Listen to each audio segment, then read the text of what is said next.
Hi guys, இன்றைக்கி நம்ம மினாட்டோட life story அவர் ஏன் ரசிகன் கிரியேட் பண்ணார், அடுத்து அவர் பண்ண ஒரு சில தரமான சம்பவத்தை தான் இந்த வீடியோவில் பார்க்க போகிறோம். இந்த வீடியோ ரொம்ப இன்ட்ரெஸ்டிங்காக இருக்கும், மறக்காமல் ஸ்கிப் பண்ணாமல் பாருங்கள். நம்ம நருட்டோ மாதிரியே தான் மினாட்டோவும், அவரும் சின்ன வயசில் எல்லாரும் மதிக்கிற மாதிரி பெரிய ஒக்ககையானு நினைப்பார். அதுக்காக நிஞ்சா அகாடமியில் சேருவார். நம்ம மினாட்டோ எந்த மாதிரி ஆளுன்னு பார்த்தீங்கன்னா, சின்ன வயசுலேயே பான் ஜீனியஸ். அதனால் எந்த ஒரு டெக்னிக்காக இருந்தாலும் அவர் ஈஸியாக கற்றுப்பார். இவர் எந்த அளவுக்கு ஜீனியஸ்னு பார்த்தீங்கன்னா, நிஞ்சா அகாடமியில் இவர் எடுத்த ஸ்கோர் தான் இருக்கிறதுலே அகாடமிலே டாப்பான ஸ்கோர். அது ஈவன் இட்டாச்சியால் கூட அதை சப்ரஸ் பண்ண முடியாது. மினாட்டோ சின்ன வயசுலேயே இவ்வளோ ஜீனியஸாக இருக்கிறத பார்த்து இம்ப்ரெஸ் ஆன ஜிராயா என்ன பண்ணுவார், மினாட்டோ அவரோட டீம்ல சேர்த்து அவருக்கு ட்ரைனிங் கொடுக்க ஆரம்பிப்பார். ஜிராயா சைல்ட் ஆஃப் ப்ராபஸியை தேடி தான் அவரோட வாழ்க்கையவே தொலைச்சிருப்பாரு. அப்படியேப்பட்ட சைல்ட் ஆஃப் ப்ராபஸியா நினைச்ச முதலே நம்ம மினாட்டோ தான். இது நடந்து கொஞ்சம் வருஷத்துல மினாட்டோ கிராஜுவேட் ஆகி நிஞ்சாவா மாறிடுறாரு. அடுத்து குஷினாவை இடன் கிளவுட்ல இருந்து வந்து ஒரு சில சினோபிஸ் கடத்திட்டு போயிடுவாங்க. இதை யாருமே நோட்டீஸ் பண்ணிருக்க மாட்டாங்க. மினாட்டோ அந்த ரெட்டரை ஃபாலோ பண்ணிட்டு போகும்போது ஒரு சில சினோபிஸ் குஷினாவை கடத்திட்டு போறத பார்ப்பாரு. உடனே அவங்க அடிச்சு போட்டு குஷினாவை காப்பாற்றுவாரு. அந்த இடத்துல தான் குஷினாக்கு ஃபர்ஸ்ட் டைம் மினாட்டோ மேல ஒரு நல்ல இம்ப்ரெஷனே வரும். இதுக்கு அடுத்து குஷினாவும் மினாட்டோவும் மியூச்சுவலா லவ் பண்ணிட்டு இருப்பாங்க. அந்த டைம்ல தான் தேர்ட் கிரேட் நிஞ்சாவா நடந்துட்டு இருக்கும். தேர்ட் கிரேட் நிஞ்சாவா இடன் ஸ்டோனுக்கும் லீஃப் வில்லேஜுக்கும் நடக்கும். அந்த டைம்ல ஜிராயா மினாட்டோ ஒரு சில சினோபிஸ்லாம் வார்ல சண்டை போட்டுட்டு இருப்பாங்க. தேர்ட் கிரேட் நிஞ்சாவால ஒரு நேஷனோட பவரை டெய்ல் பீஸ்ட் வச்சு தான் கால்குலேட் பண்ணுவாங்க.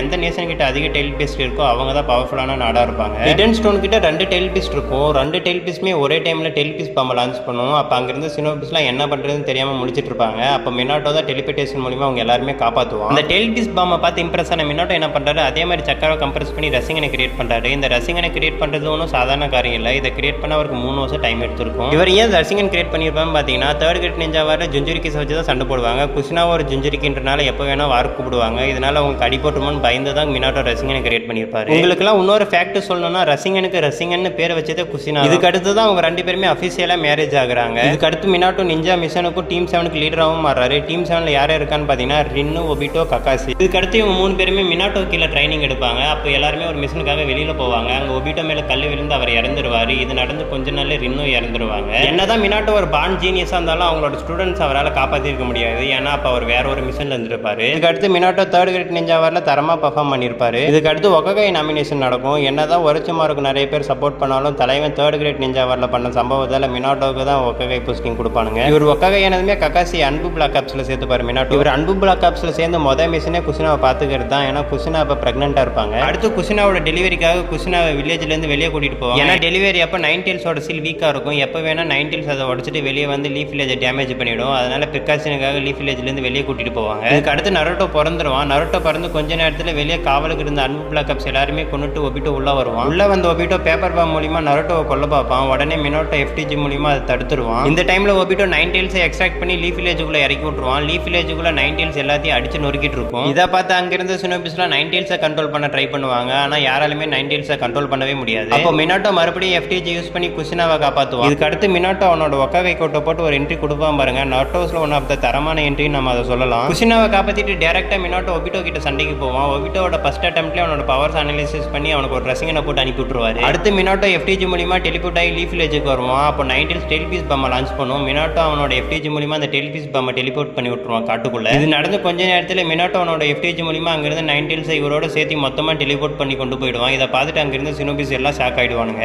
நம்ம சக்ரா பீஸ்டான மினாட்டோ இத்தனை எஃப்டிஜிக்கு அப்புறமா இப்பதான் அவரோட பாதி சக்கரா காலியா இருக்குன்னு ஒத்துப்பாரு. அடுத்து குஷினா அவங்களோட உசுமாக்கி சீலிங் மூலியமா குராமாவை லாக் பண்ணுவாங்க. அப்படி இருந்து குராமா நருட்டோவை கொல்ல போவோம். அப்ப இவங்க 2 பேரும் குறுக்கா போய் நருட்டோவை காப்பாத்திடுவாங்க. இதுக்கு அடுத்து மினாட்டோ ரீபர் டெத் சீல் மூலியமா பாதி குராமாவை நருட்டோக்குள்ளேயும் மீதி பாதி குராமா இவருக்குள்ளேயும் சீல் பண்ணிப்பாரு. இந்த ரீபர் டெத் சீல் எப்படி இருக்காதுன்னு பாத்தீங்கன்னா, ஒருத்தருக்குள்ள எவ்வளவு சக்கரா இருக்கோ அவ்வளவு சக்கரா தான் வாங்கி சீல் பண்ணிக்க முடியும். மினாட்டோ அந்த இடத்துல ஆஃப் சக்கரா தான் இருக்கும். அப்படி இருந்தும் ஆஃப் 90 அவருக்குள்ள சீல் பண்ணிப்பாரு. அப்ப யோசிச்சு பாருங்க மினாட்டோ எவ்வளவு பெரிய சக்கரா பீஸ்ட்னு. உண்மையா சொல்லணும்னா மினாட்டோ இந்த இடத்துல சாக வேண்டிய அவசியமே கிடையாது. இது ஒரு பிளாட் ஆர்மர் தான். அப்படி ஒரு சாகாம இருந்தாருன்னா இது நருட்டோ சிப்புடுனா இருக்காது. கண்டிப்பா மினாட்டோ சிப்புடுனா மாறி இருக்கும். இதுக்கு அடுத்து மினாட்டோ ஒரச்சுமாரினால 4th கிரேட் நிஞ்சாவால ரீஅனிமேஷன் ஆகி வந்திருப்பாரு. இவர் வந்த உடனே நருட்டோ கேசிஎம் மோட்ல தான் சண்டை போட்டுட்டு இருக்கான்னு சென்ஸ் பண்ணியே சொல்லுவாரு. அடுத்து ஆப்போசிட்ல 10 டெயில்ஸ் டெயில் பீஸ் பம்மை லான்ச் பண்ணும். இதை சமாளிக்க அங்கிருந்து சினோபிஸ்லாம் பேரியர் ஸ்டைல் யூஸ் பண்ணுவாங்க. சுத்தமா ஒர்க் அவுட்டே ஆகாது. அப்ப என்னடா நடக்கும்னு பார்த்துட்டு இருக்கும்போது மினாட்டோ ஒரு என்ட்ரி கொடுப்பான் பாருங்க. நருட்டோஸ்ல ஒன் ஆஃப் த தரமான என்ட்ரி நம்ம இதை சொல்லலாம். இதே பார்த்து அங்கிருந்து சினோபிஸ்லாம் எங்கடா இங்கிருந்து டெயில் பீஸ் பம்மை காணணும் ஆச்சரியமா பார்த்துட்டு இருப்பாங்க. அப்ப கடல்ல இருந்து அந்த டெயில் பீஸ் பம்மை வெடிச்சு அதோட எஃபெக்ட் எல்லாம் அங்கே பறந்து வரும் பாருங்க. அதுவே யாராலுமே அங்கே தாக்கு பிடிக்க முடியாது. இந்த டெயில் பீஸ் பம் மட்டும் அவங்க மேல பட்டிருந்தா அங்கிருந்து அவங்க எல்லாருமே கண்டிப்பா காலி. இதுக்கு அடுத்து மினாட்டோ மற்ற ஒக்ககைஸோட பேரியர் ஸ்டைல் யூஸ் பண்றதும் நருட்டோ கூட சேர்ந்து குராமாவோட சக்கராவை கம்பைன் பண்ணி பேரியருக்குள்ள இந்த எல்லாருமே எஃப்டிஜி மூலமா வெளியே கொண்டு வரதுல சாதாரண விஷயம் கிடையாது. இது நடந்து கொஞ்ச நேரத்தில் நருட்டோட 9 டெயில்ஸ் சக்கராவை மாதிரி அப்சர்வ் பண்ணிடுவாரு. அதனால நருட்டோ சாகர நிலைமைக்கு போயிடுவான். அப்ப மினாட்டோ அவரோட 9 டெயில்ஸ் சக்கராவை நருட்டோ கொடுத்து அவரை காப்பாற்றுவாரு. அடுத்து ஃபைனலா காகியாவை டிஃபீட் மீட் பண்ணதுக்கு அப்புறமா குட் பை சொல்ற சீன் தான் இருக்கு. இந்த சீன்ல எல்லாருமே அழுக வச்சிருப்பாரு கிசுமோட்டோ. அந்த இடத்துல மினாட்டோக்கும் நருட்டோக்கும் இருக்கிற கான்வர்சேஷன்ஸை பார்த்து அழாத ஆளே கிடையாதுன்னு சொல்லலாம். லாஸ்ட்டாக அந்த வீடியோ பிடிச்சிருந்தா மறக்காம லைக் பண்ணிட்டு சப்ஸ்கிரைப் பண்ணிடுங்க.